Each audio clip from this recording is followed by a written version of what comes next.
तो MP board के class 10 के सभी विद्यार्थी आ गया आपके जिले का एकदम रियल पेपर। इसमें से 100% 70 से 75% आपके जिले में पेपर आएगा। तो आइए वीडियो की शुरुआत करते हैं। भारत में सर्वाधिक साक्षरता वाला राज्य है, ठीक है, तो यहाँ पर इसका केरल एकदम राइट रहेगा। इनमें से कौन सी रबी की फसल है? रबी की, जो कि रबी का मतलब आप समझते हैं, रबी का मतलब होता है ठंड में, और ठंड में कौन सी चीजें बोई जाएगी? यहाँ पर चना, ठीक है। प्राथमिक क्षेत्र की गतिविधि है, तो प्राथमिक क्षेत्र का मतलब यह है कि हमारी जो खेती बाड़ी से संबंधित काम, तो ये काम केवल क्या है? मछली का पकड़ना ही कहलाएगा, ठीक है। बाकी सब धंधे पानी वाली चीज है, ठीक है। गांधी जी ने साबरमती आश्रम की स्थापना कब की? ठीक है, गांधी जी ने साबरमती आश्रम की स्थापना कब की थी? तो 1916 में की थी, ठीक है। सरकार का कौन सा रूप बेहतर है? तो यहाँ पर अराजकता, ठीक है, यहाँ पर राइट रहेगा। और भारत की प्रमुखतम आयात वस्तु है खनिज तेल, ठीक है। तो औसत आय का को क्या कहते हैं? औसत आय का जो दूसरा नाम है वो है प्रति व्यक्ति आय, प्रति व्यक्ति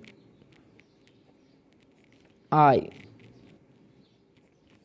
कपास रेगिस्तान का पहला प्रतीक है नए युग का। किसका? नए युग का। भारत में सड़क जाल लगभग कितने किलोमीटर तक फैला हुआ है? तो 56 किलोमीटर तक। भूमिगत जल किसका एक उदाहरण है? नवीकरणीय, ठीक है, क्योंकि यहां नवीकरणीय, ठीक है। बेल्जियम रेगिस्तान का एक छोटा सा देश है यूरोप का, ठीक है भैया। थोड़ा सा इसे बड़ा कर लेते हैं ताकि क्लियर सारी चीजें नजर आएगी। 3/4 धरातल किससे ढका हुआ है? तो जल से ढका हुआ है, यानी कि पानी से। चाय, देखिए चाय जो है इस कहाँ पाई जाती है? सबसे ज्यादा उगाई जाती है, इसका नाम आपने सुन लिया होगा, असम। बर्न, ठीक है, यंग यूरोप। कांडला, इसका जाएगा आपका 1815।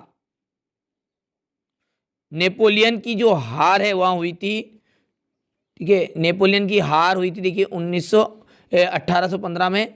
और जो कांडला है ये गुजरात आ जाएगा, तीसरे का थोड़ा सा गलत हो गया था।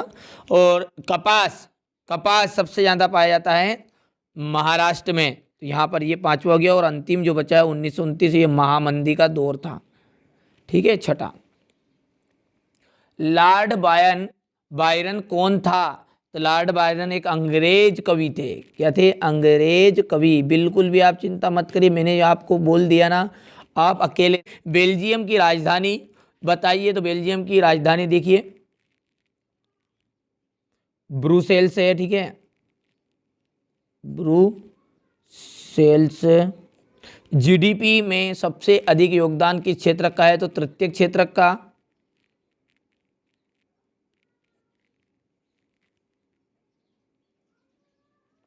ठीक है। मानस बाग रिजर्व कहाँ स्थित है? तो यह है असम में। श्रीलंका किस वर्ष स्वतंत्र बना? तो श्रीलंका 1948 में। और आनंद मठ उपन्यास किसने लिखा था? तो बंकिम चंद्र चट्टोपाध्याय ने। तो यहां पर लिख देते हैं बंकिम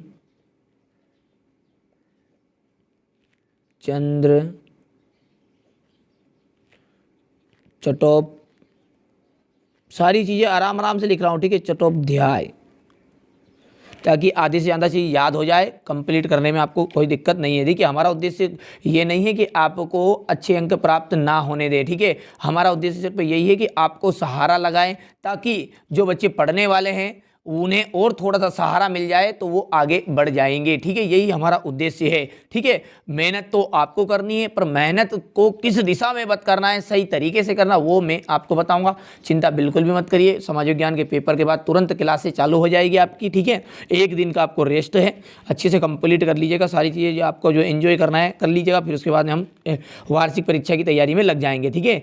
औसत आय को राष्ट्रीय आय भी कहा जाता है, असत्य है।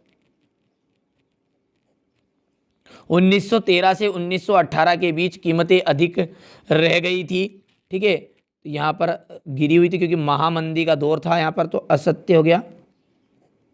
सेवा क्षेत्र जो है अर्थव्यवस्था का तृतीय क्षेत्रक होता है, ठीक है। अर्थव्यवस्था के 3 क्षेत्रक होते हैं, ठीक है, प्राथमिक, द्वितीयक और तृतीयक।